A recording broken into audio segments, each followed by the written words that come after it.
Leshana Tová tikatevu vetechatemu. Esse é o desejo. E que significa isso? Que sejamos inscritos e selados para um bom ano. É isso mesmo. Leshana Tová tikatevu vetechatemu. Queremos mais um ano?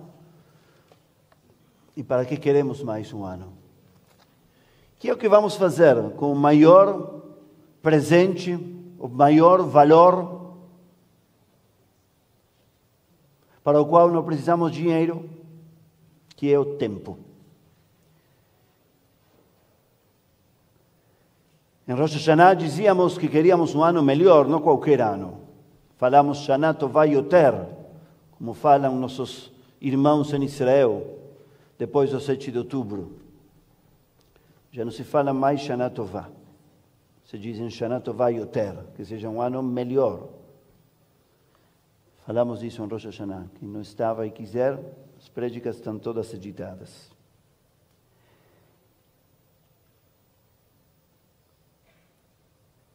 Para que é que queremos mais um ano? Depois de ter passado pelo ano no qual mais nos massacraram num só dia, no qual mais inocentes matamos nós mesmos também, junto aos terroristas, no qual mais tentamos e não conseguimos defender nosso direito a existir. Devemos perguntar para que existir, talvez. Em Rosh Hashanah nos perguntávamos para que existir como judeus e demos 5 respostas. E de cada uma trouxemos os desafios. E agora talvez a pergunta é mais profunda e mais geral. Não somente como judeus, que é o que queremos, por que vamos insistir em viver? O ano no qual o Malé Rahamim, que vamos escutar amanhã, que vai se referir à Shoah, vai se tornar literal de novo, porque vai falar de novo de pessoas que foram queimadas vivas.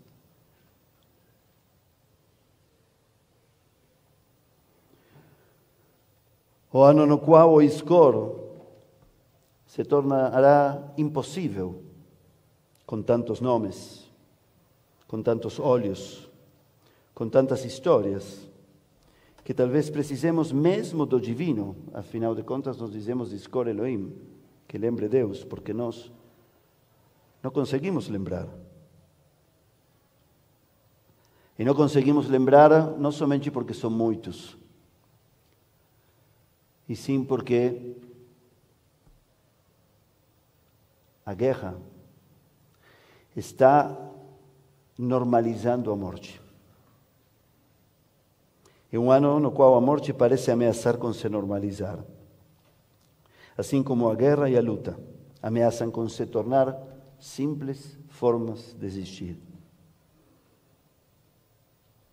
Parece que não apenas nos defendemos, sino que somos arrastados a querer vingança, a celebrar a morte, o que é absolutamente contrário ao judaísmo. Absolutamente contrário ao judaísmo celebrar a morte de quem for.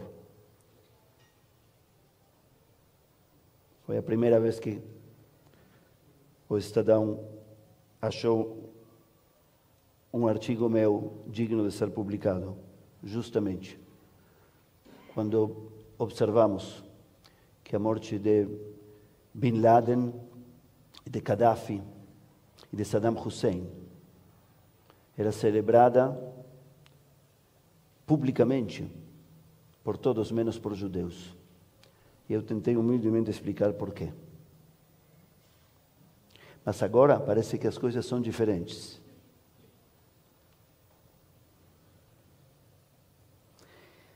Às vezes parece que precisamos esquecer e nos acostumar para poder continuar a viver. E rapidamente repetimos, vida que segue, bola para frente. E olhamos para o outro lado para poder continuar. Então é isso mesmo, vida que segue. Será mesmo que segue, de qualquer modo. em qualquer direção. Qual é o propósito? Qual é a vida que queremos e para quê? Talvez devamos voltar à famosa história do empresário que passou uma noite e um dia com um pescador. Se lembram? Alguns estão dizendo que sim, outros que não. Então, vou ter que resumir. Então, o jovem empresário parou, naufragou, alguma coisa assim, e teve que passar uma noite com um pescador. E no dia seguinte, o empresário viu mais ou menos como era o dia inteiro do pescador e disse: eu, em retribuição a como você me atendeu, vou lhe dar alguns conselhos. O pescador olhou para o empresário e falou: ok, quais são? O empresário falou: você está aí com uma varinha pescando. Você deveria comprar uma rede, tentar conseguir uma rede. E o pescador pergunta: para quê? Ele disse: bom, para poder pescar muitos peixes. E para quê? Assim você vai ter muito mais dinheiro. E para quê? E aí você vai comprar um barco. E para quê? Pergunta o pescador. E então o empresário diz: para ir ao meio do oceano e pescar muito mais. E para quê? Bom, se continua a história, para quê, para quê, para quê? E o empresário diz: para ter muito dinheiro, muitíssimo dinheiro. E o pescador pergunta: e para que quero todo esse dinheiro? E o empresário diz: para poder fazer o que você quiser. E o pescador diz: é exatamente o que estou fazendo. Agora lembraram. Muito bem, eu acho que esse ano pensei de novo nessa história. E acredito que devemos continuá-la. E perguntar ao pescador, na história, nós temos que perguntar ao pescador para quê? Para que ele quer fazer o que diz que quer fazer? É simplesmente fazer o que quero, a vida? Ou precisa ter um sentido aquilo que quero? É suficiente propósito fazer o que eu quero? Talvez eu quero coisas que não fazem nenhum sentido, que não servem para nada, que não têm nenhum valor. Amigos e amigas, o para quê e o porquê é a chave da qualidade de vida que você vai ter. Não é o quê. Graças a Deus e ao trabalho, a maioria dos que estamos aqui não temos problema com o quê. Podemos quase tudo. A pergunta é como, e a pergunta principal é por quê e para quê. Alguém dirá que não precisa propósito a vida, porque a vida é um fim em si mesmo, é o valor supremo. Não diz o judaísmo: o Vacharta Bachaim, escolhe a viver. Essa é a última mitzvah, é verdade. Então, não deveria perguntar ninguém para que viver. Viver para viver. A vida é o valor final. Mas se pensarmos um pouco mais nisso, não é tão simples assim. Presta atenção. No fundo, ninguém concordará simplesmente com viver para viver, a não ser que seja uma flor ou um animal. Viver para viver poderia estar em estado vegetativo. Está vivendo. Viver simplesmente porque esse é o nosso instinto de supervivência. Viver simplesmente porque assim opera nossa máquina, a máquina que somos. Então, se fosse só isso, acordamos simplesmente porque acabou o sono. E comemos porque veio a fome. E tomamos banho porque a sujeira atrapalha e desgosta. E nos cobrimos quando temos frio. E nos entretemos para que não nos entediarmos. E depois voltamos a dormir. Alguém vai concordar que isso faz sentido? Não. Isso seria viver para viver. Com todas as sofisticações de se entreter. Mas o entretenimento teria algum sentido? Precisaria de alguma sensação, de alguma emoção, de alguma razão, alguma consciência, alguma pessoa, alguma causa especial, vibrante e brilhante, que vale a pena. Algo pelo qual escolhemos viver e para o qual queremos viver, sem o qual não viveríamos e para o qual dedicaríamos toda a vida e talvez para o qual estaríamos dispostos a morrer. Petrarca disse, espero pronunciar bem o italiano, bel morir tutta a vida onora. Uma bela morte honra toda a vida.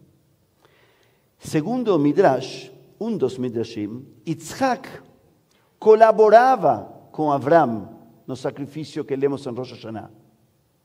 Como assim colaborava em ser sacrificado? Eu descobri esse ano que tem um Midrash que diz isso.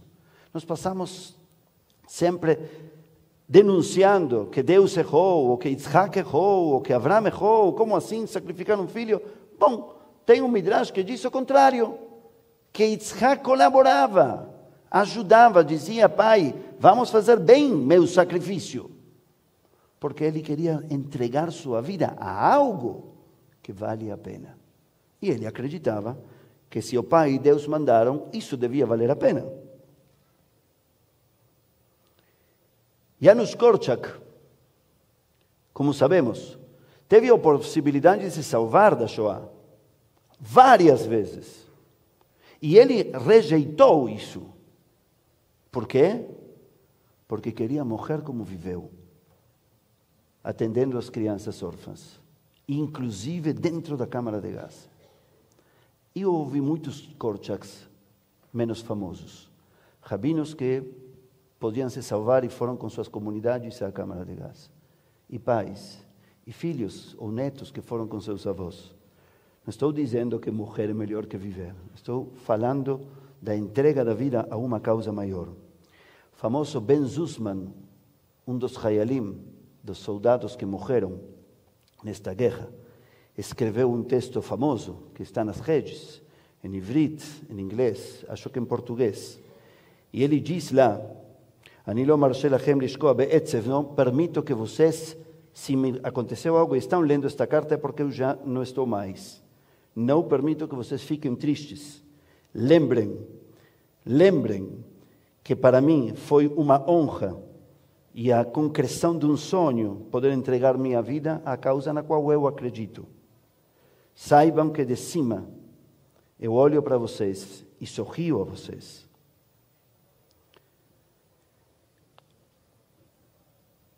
Então, qual seria o propósito?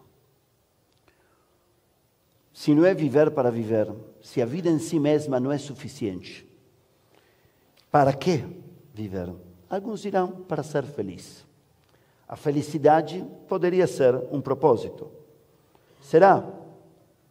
Sonia Lyubomirsky, uma cientista empírica, não é filósofa, não é psicóloga, é cientista, fez umas pesquisas de campo sobre isto e disse que, afinal de contas, em todas as estatísticas, é o que mais busca qualquer pessoa de qualquer cultura, ser feliz. É o que mais buscamos, é o que mais queremos e é o que mais bem nos faz. A pessoa feliz produz mais, cria admiração, ama mais, é mais amada, trabalha melhor, ganha mais dinheiro e cria um círculo virtuoso. E do que depende a felicidade? 50% genético. Tem genes que te fazem mais feliz ou menos. Nada podemos fazer a favor ou contra. Tem 10% de circunstâncias, mas fica um 40% que depende da atitude. A conclusão dele, além de ter amigos e se dedicar à família, uma das questões é se dedicar a uma causa maior. As pessoas que se dedicam a uma causa maior geralmente são mais felizes. E a outra questão é algo que nós no judaísmo falamos sem parar, e é a gratidão. Trabalhar a gratidão, mas não simplesmente, obrigado porque você me trouxe um copo de água, ou obrigado porque isso saiu bem, ou obrigado porque não perdi aquilo, ou obrigado porque conquistei aquilo que não tinha. Esses obrigados acontecem, claro, todos temos essa gratidão. A gratidão pelo óbvio, pelo que parece garantido, pelo que temos constantemente. Não sei se alguém já teve essa sensação, mas é maravilhosa. Acordar e dizer, que bom que acordei de novo. Olhar para as pessoas que você gosta delas e dizer, que bom que estou com você. Que bom que te escuto de novo. Que genial que estou neste lugar que tanto amo. Meus filhos às vezes brincam que quando eu recebo algum carinho, algum cuidado de parte deles, fico repetindo uma e outra vez, que bom que estamos juntos no carro, que bom que estamos fazendo isso ou aquilo. Dizem que essa é uma das chaves da felicidade. Que bom que estamos nessa comunidade repleta, inspiradora, pelo menos uma vez por ano. Entretanto, Woody Allen disse no filme Annie Hall que os felizes são superficiais e vazios, sem ideias e sem nada interessante para dizer, simplesmente são felizes. E Caligaris, lembram de Caligaris, maravilhoso, psicanalista, escritor, escreve no seu último livro, eu não quero uma vida feliz, eu quero uma vida interessante. E eu me perguntava, será que são excludentes? Não pode ser uma vida feliz e interessante ao mesmo tempo? Típico do rabino. O rabino quer conciliá-lo tudo. Também isso e também aquilo. Todos têm razão. Então, por que não uma vida que seja também feliz e também interessante? E, na minha humilde opinião, é possível. Só que existem muitas felicidades que atentam contra o sentido. Por quê? Porque existem felicidades que são sedações, escapes, fugas, distrações, adormecimentos, superficialidades, descompromissos. Então, existe a felicidade química. Ir na Cracolândia é uma boa amostra disso. Existe um tipo de felicidade que poderíamos chamar de psicológica, que é elaborá-lo tudo o suficiente para atenuá-lo. Lidar sem emoção demais, nem para o bem, nem para o mal. Existe a social, a cultural, essa que diz, não exagere, não grite demais, não tenha entusiasmo demais, não ame demais, não é cool. E assim, aos poucos, vamos nos acostumando a torná-lo tudo funções.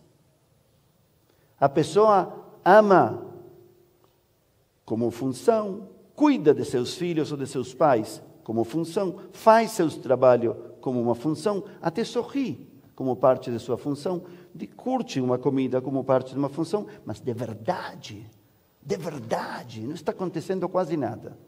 Está sedado, está tranquilo, está na boa, está legal.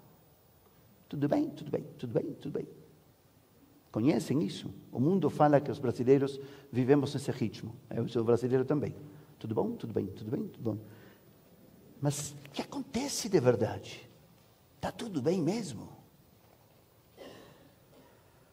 O antídoto para isso é a atenção. Viver atentos, prestar atenção, estar presente. Isso é algo que o judaísmo trabalha constantemente também. A última parashá, antes de dizer escolher a vida, amanhã vamos lê-la, diz: Atem nitzavim hayom kulchem, estejam presentes com a totalidade da presença. O judaísmo nos treina a agradecer de verdade as coisas comuns. O fato de termos acordado tem uma brachá. O fato de podermos respirar tem uma brachá. O fato de ver tem uma brachá.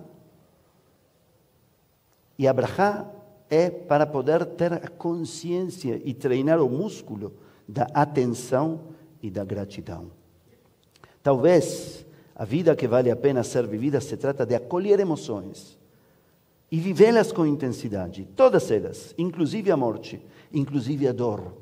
Elie Wiesel, sobrevivente da Shoah, Prêmio Nobel da Paz, um grande mestre de rabinos, Escreveu uma vez que ser judeu é guardar a memória e abrir seus portões para a celebração da vida, por um lado, mas também para o sofrimento, para o canto do êxtase e para as lágrimas das tristezas.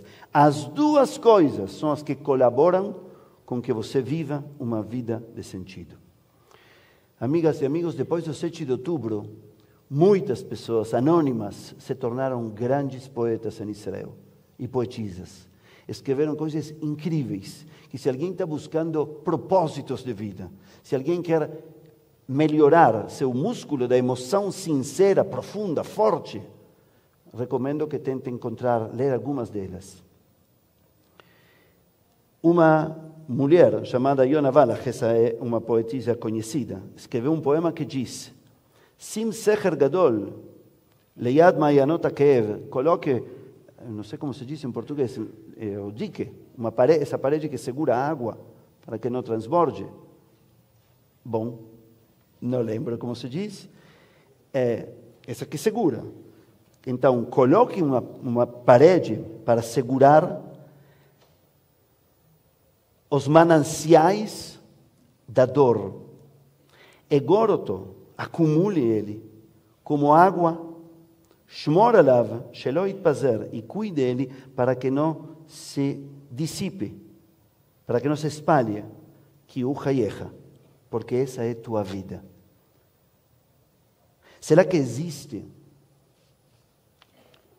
algum sentido, alguma força, alguma potência na dor, no sofrimento? Esse foi um ano de muita dor e de muito sofrimento. E nós constantemente o que tentamos fazer como pessoas saudáveis é fugir da dor, é terminar a dor, é encerrá-la, porque ameaça com acabar conosco. Mas os psicólogos nos dizem muitas vezes: não, viva a dor. Dê um espaço. Ela pode trazer forças. A dor pode ser um sinal de vida, de vitalidade. Quem está vivo sente dor. É sinal de humanidade, de sensibilidade, de empatia. A dor pode trazer vontades de viver o que não é dor, de lutar contra a dor, de amar e cuidar quem está com dor e quem não está com dor, e cuidar de nós e dos momentos que não são dolorosos. Existe um midrash que diz que da raiva pode surgir uma vontade, da escuridão pode surgir uma luz, da ofensa a compaixão, da estreitez a amplidão, e da distância a aproximação, e da queda ao erguimento. A partir disso, e não em resposta a isso. Afinal de contas, tudo pode ser nonsense ou pode ter todo o sentido. Depende de como nos colocamos e como escolhemos vivê-lo tudo. Absolutamente tudo. Se é simplesmente uma função, uma rotina, ou esperado socialmente, uma distração, ou se queremos vivê-lo com toda a paixão. Tudo pode ser reduzido ao prestígio, ao ego, ao poder. Pode ser um sentido em si mesmo. Amar, ajudar, conhecer, estar presente, aprender. Esses sentidos podem acontecer em tudo, em qualquer lugar, no mercado, na comida, no trânsito. Pode haver sentido e paixão, cuidado, sensibilidade e presença na tristeza e na alegria, na fortuna e na pobreza, na conquista e na frustração, na fala e no silêncio, na casa, na rua, na CIP, em Israel, na vida e na morte. O judaísmo também pode se tornar nonsense, repleto de tradições sem nenhum sentido. Ou pode estar repleto de sentido. Podemos fazer porque tem que fazer, porque sempre fizemos, porque todos fazem. Ou podemos tentar estar dentro e viver com paixão, com garra, com entusiasmo. As práticas, a reza, a prédica, a música, tudo. A vida toda, o sentido da vida todo depende de como nos colocamos em cada um dos cenários que a vida nos apresenta. Em que pensamos quando estamos em cada lugar? O que sentimos? Por que o fazemos? E se de verdade estamos lá? Para finalizar, eu gostaria de te recomendar e te propor, a você e a mim, que busquemos escolhemos cada instante, em cada instante, busquemos e escolhamos o sentido, o propósito. Use a pergunta de por quê e para quê constantemente, diante de tudo que vai fazer. Vai se sentar aqui no Kol Nidrei? Por quê? Vai escutar a Hazanut, o coral, a música, o silêncio, o rabino? Por quê? Para quê? Como? Se pergunte isso. Que esse seja seu neder. Começou essa noite com Kol Nidrei. Que este seja seu neder. Este seja seu compromisso. Que este seja seu izkor todos os dias. A aplicação deste critério. Quem sabe, no ano que vem, em Yom Kippur, poderá olhar para trás, para este momento, no qual se comprometeu a se perguntar por quê e para quê. Apagamos os celulares se alguém esqueceu. Talvez possa olhar para este momento em retrospectiva, no ano que vem, e se diga a si próprio, sim, eu vivi um ano repleto de sentido e de valor, que valeu a pena. Quem sabe lá acima, lá em cima, dirão o mesmo. E também aqui embaixo, a cada ano, a cada momento. E quando você não estiver mais aqui, quem sabe as pessoas digam, viveu para valer. Santificou, consagrou sua vida ao que fazia sentido e por isso a mereceu. E por isso nós a merecemos. Os que estivemos à tua volta. Shana Tová, Hatimah Tová.